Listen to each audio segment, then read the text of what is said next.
Bagaimanapun juga harus dimengerti yang namanya konsentrasi itu ada ketika kebutuhan air tercukupi dalam tubuh kita, ya.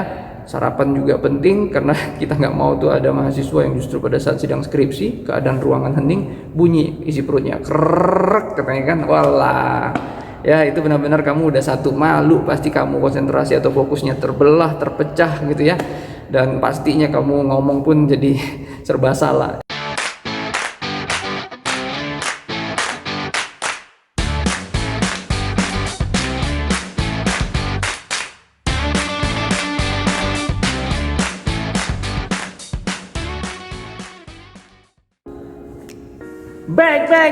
Back again. Hola teman-teman Slim semuanya, kembali lagi di Seven Production.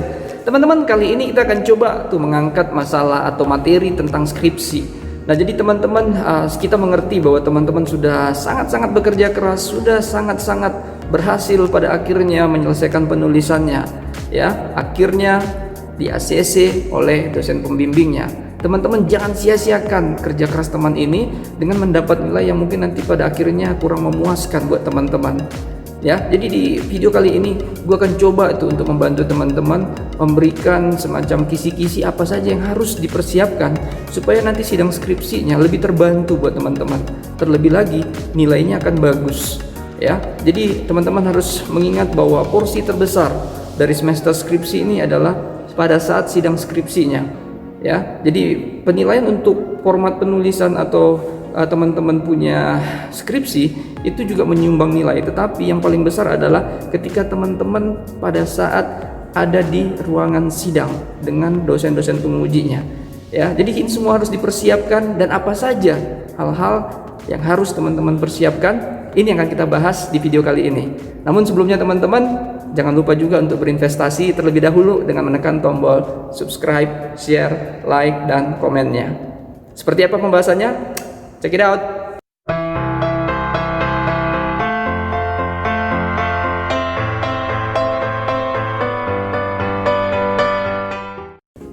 Nah teman-teman, saran pertama gua ketika teman-teman sudah di ACC dan siap untuk maju sidang, sebelum sidang teman-teman maksimalkan sekali lagi fungsi dari dosen pembimbing. Datangi teman-teman dosen pembimbingnya, minta bimbingan untuk apa saja yang teman-teman masih kurang mengerti. Jadi jangan serta-merta ketika sudah dapat ACC teman-teman langsung lost contact sama dosen pembimbingnya. Ya, ini juga gua alamin, gua juga jalanin pada saat gua dulu D3, diploma 3. Jadi satu hari sebelum kita maju sidang, biasanya gua akan mendatangi dosen pembimbing dan meminta tuh semacam bimbingannya, Bu, apa-apa saja yang kira-kira yang harus saya perkuat, ya. Bu, seandainya ada pertanyaan dosen penguji seperti ini, apa yang harus gua jawab, ya, seperti apa cara menjawabnya, ya. Nah, terus juga menurut Ibu titik lemah saya kira-kira dari penulisan saya ini seperti apa? Ya, silakan saja teman-teman harus lebih transparan, lebih terbuka supaya dosen pembimbingnya enak nih memberikan masukan atau memberikan saran-sarannya, ya. Jadi jangan langsung merasa bahwa kamu sudah memahami, kamu sudah merasa pintar gitu ya. Jangan juga merasa bahwa kamu sudah sangat-sangat siap, ya. Ketika kamu merasa bahwa ada hal yang harus kamu lengkapi, harus persiapkan lagi, tanyakan itu ke dosen pembimbing, dan dosen pembimbing paling mengetahui ya selama bimbingan apa yang harus kamu lebih persiapkan lagi sehingga nanti skripsi kamu lebih dilancarkan, lebih dimudahkan. Nah, jadi teman-teman pelajari inti skripsi teman-teman ya. Bagaimanapun juga teman-teman yang paling mengerti tentang isi skripsi teman-teman ya. Jadi obrolkan, dan juga kamu harus minta waktu dari dosen pembimbing kamu untuk bisa bimbingan satu kali lagi ya perihal kesiapan kamu ya. Dan alangkah lebih bagusnya kalau menurut pendapat gua pembicaraan atau diskusi ini lebih santai saja ya. Kalau memang lebih santai itu ternyata harus di luar kampus, lakukan itu ya. Jadi menurut pendapat gua di zaman seperti sekarang jangan lagi terlalu sering kekakuan antara dosen dan mahasiswa itu terlihat. Artinya adalah kita harus lebih lentur lagi ya. Tidak ada masalah kalau dosen sama mahasiswa nongkrong di tempat kongko ya untuk ngebahas skripsi, ya tidak ada masalah. Ini semua hal-hal yang positif saja. Jadi teman-teman persiapkan itu lebih enak, santai keadaannya supaya nanti itu lebih cair aja pembicaraannya. Dosennya pun lebih enak berbicara. Kadang kita sebagai dosen ada keterbatasan, ada pilihan-pilihan kata yang harus kita jaga pada saat kita berbicara atau bimbingan dengan mahasiswa di dalam kampus. Tapi kalau sudah di luar kampus, ini akan jauh lebih enak, ya. Mungkin kita udah lebih menggunakan bahasa-bahasa gaul, ya, yang kita sesuaikan dengan mahasiswa kita. Jadi teman-teman, penting untuk meminta sekali lagi bimbingan terhadap skripsi kita kepada dosen pembimbing kita. Tapi supaya ini jauh lebih cair dan mudah kamu mengerti, carilah tempat yang sekiranya ini membuat kamu dan dosennya itu menjadi lebih nyaman ketika berdiskusi, ya.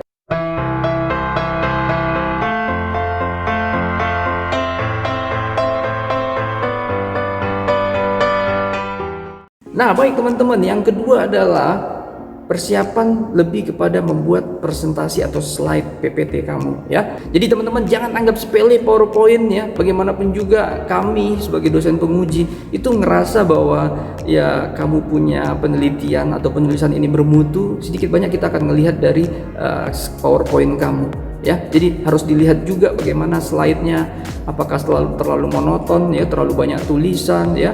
Belum lagi pada saat kamu menjelaskan, mempresentasikan itu terlalu banyak fokus kepada bacaan kamu atau sifatnya mengabaikan kita sebagai dosen penguji di depan kamu. Teman-teman perhatikan hal-hal seperti ini. Nah, jadi teman-teman, banyak teman-teman mahasiswa yang gue melihat ya ini sering keliru, ya, dalam membuat PowerPoint.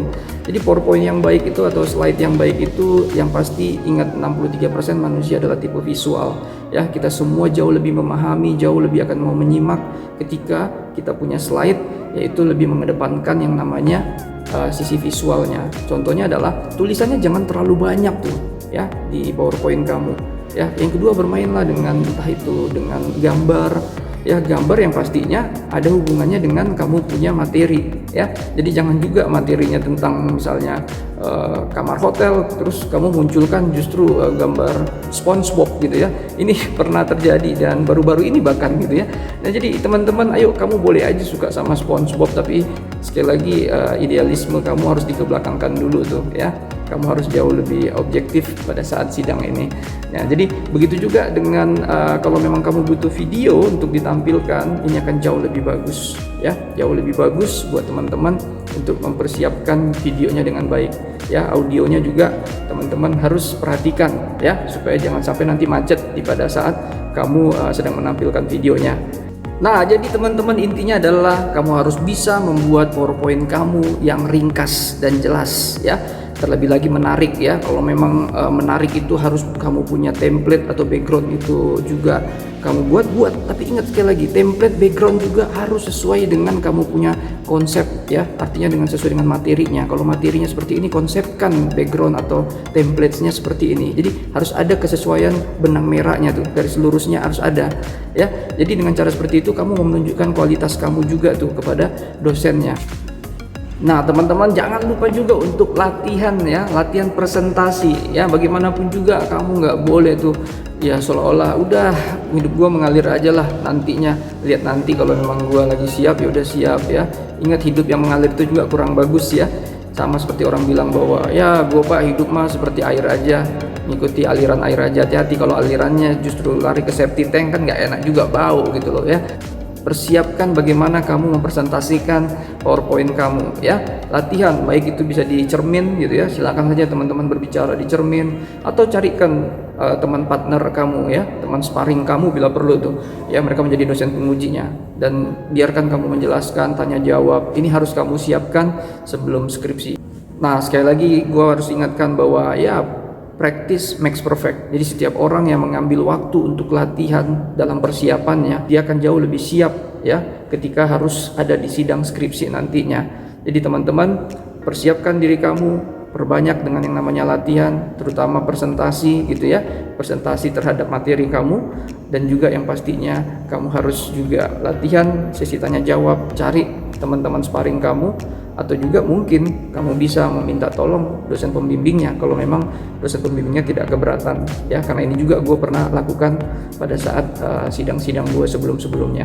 Nah, terakhir di tips yang kedua ini, gue mau katakan, sering sekali di saat sidang gue katakan sama mahasiswa bahwa ayo pada saat kamu presentasi, kamu harus berpikir seolah kamu adalah seorang yang menawarkan kamu punya usaha dan kami adalah investornya nih dosen-dosen penguji. Jadi berbicaralah untuk meyakinkan kami bahwa produk kamu, usaha kamu ini adalah produk yang berkualitas dan punya masa depan ya. Sama seperti sidang. Jadi teman-teman buatlah slide PowerPoint kamu dan juga cara kamu mempresentasikannya itu menjadi cara-cara yang menunjukkan bahwa kamu adalah orang-orang yang elegan, berkualitas, dan membuat kami antusias lebih lagi supaya tertarik ya terhadap apa yang sedang kamu bicarakan.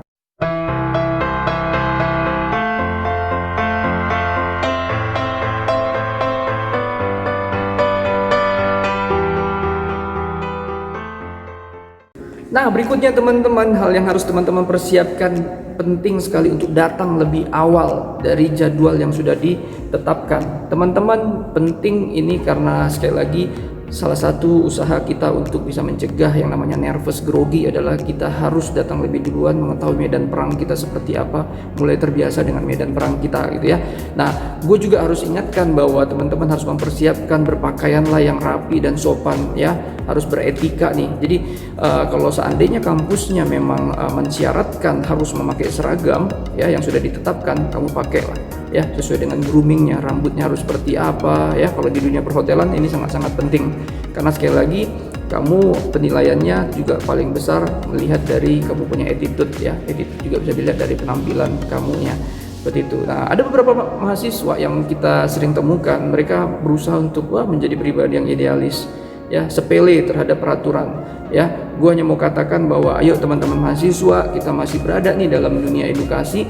Jadi kamu tidak bisa idealis saat ini ya. Ketika kamu nanti sukses, sudah punya usaha sendiri gitu ya, kalau kamu memang mau berpakaian, berpenampilan sesuka kamu ya itu terserah. Tapi sekali lagi, ketika jalan menuju sukses, kita kadang harus mengikuti dulu peraturan orang lain ya. Ketika kita sudah sukses, kita boleh menerapkan peraturan yang menurut kita ini yang paling cocok ya, yang paling ideal seperti itu. Jadi idealisme kita harus kita taruh di belakang terlebih dahulu ya. Belajarlah beretika dan kampus menekankan pendidikan-pendidikan yang beretika. Nah, datang lebih awal juga harapannya adalah teman-teman bisa lebih mempersiapkan yang namanya perlengkapan ya. Perlengkapan ini ada yang dari teman-teman, ada yang dari kampus ya. Teman-teman ya, bagaimanapun juga kampus sudah mungkin menyiapkan yang namanya infocus ya, screen, layar pada saat nanti kamu presentasi. Tetapi perlu juga untuk kamu harus cek sebelum acara dimulai, sidangnya dimulai ya.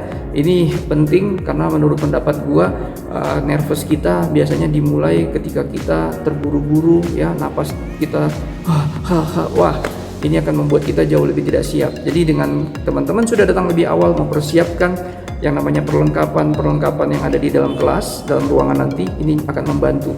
Begitu juga dengan perlengkapan teman-teman sendiri. Jangan lupa juga laptopnya ya. Jadi pastikan ya chargerannya tidak ada yang ketinggalan. Semuanya dicek sebelum sidang berjalan ya. Ya, lebih bagus 1 jam sebelum sidang dimulai teman-teman sudah mempersiapkan segala sesuatunya ya. Spidol, penghapus, hal-hal kecil-kecil seperti ini teman-teman harus juga persiapkan. Jangan sampai lupa. Pay attention to detail ya. Perhatikan hal-hal kecil yang biasanya sering kita lupakan atau ya sering kelewat sama kitanya. Nah, teman-teman, sedikit tambahan tips ya. Sekali lagi teman-teman, kamu harus berusaha untuk menjawab sesantai mungkin tapi harus serius ya. Dari kesantaian kamu itu harus menunjukkan bahwa kamu respect tuh sama dosen-dosen pengujinya. Jangan terlihat seperti kamu sepele tuh, selepe gitu ya dengan dosen-dosennya. Jadi ini akan menjadi bahaya karena yang di mata kami dosen-dosen penguji, kamu tidak respect sama kita ya. Di negara kita ini ada begitu banyak orang-orang pinter nih, tapi kadang kita sering juga menemukan orang-orang pinter tapi tidak berakhlak gitu ya. Jadi akhlak harus mendahului ilmu nih. Nah, teman-teman juga ayo harus kedepankan bagaimana kamu juga punya sisi akhlak yang perlu kamu jual ya. Kalaupun seandainya kamu ternyata berbeda pendapat dan tidak setuju sama dosen penguji, kamu harus punya sikap tetap respect gitu. Jadi bagaimanapun juga berbeda pendapat adalah hal yang baik gitu ya. Yang tidak baik adalah ketika kamu sepele ya, tidak respect sama dosen penguji kamu. Dan jangan lupa juga untuk sarapan dan minum air putih secukupnya teman-teman ya. Bagaimanapun juga harus dimengerti yang namanya konsentrasi itu ada ketika kebutuhan air tercukupi dalam tubuh kita ya. Sarapan juga penting karena kita nggak mau tuh ada mahasiswa yang justru pada saat sidang skripsi keadaan ruangan hening bunyi isi perutnya krek kan, walah ya itu benar-benar kamu udah satu malu, pasti kamu konsentrasi atau fokusnya terbelah, terpecah gitu ya, dan pastinya kamu ngomong pun jadi serba salah. Berikutnya teman-teman, jangan lupa berdoalah dari rumah ya. Berdoa dari rumah itu hal yang wajib ya. Jangan sampai karena kamu tidak siap buru-buru bangunnya pergi ke kantor atau pergi ke kampusnya jadi terburu-buru juga, jadi lupa berdoa di rumah. Terlebih lagi teman-teman sempatkan diri untuk menelpon atau meminta doa dari orang tua ya. Doa orang tua itu sangat ampuh ya, terlebih doa ibu ya teman-teman. Jadi kamu juga tidak bisa sepele hanya sidang saja, nggak usah lah minta doa dari orang tua. Ingat, ini memang bentuknya sidang, tapi ini adalah masa depan. Masa depan bagaimana kamu berbicara pertama kali ya secara formal ya, hanya dengan 3 orang mungkin dosen penguji ya, ini akan mengukur kualitas kamu ke depannya ya. Jadi teman-teman jangan lupa berdoa, minta doa dari orang tua. Sekali lagi, jangan bersandar pada kekuatan kamu untuk lulus dan dapat nilai bagusnya. Doa yang paling kuat dari semuanya yang ada di dunia ini. Oke teman-teman, itu saja kiranya tips 2 hal-hal yang harus teman-teman persiapkan pada saat mau maju ke meja sidang. Oke teman-teman, terima kasih sudah menonton dan jangan lupa juga untuk tetap menekan tombol subscribe, share, like, dan komennya. Subre. Thank you very big and God bless you all. Ow.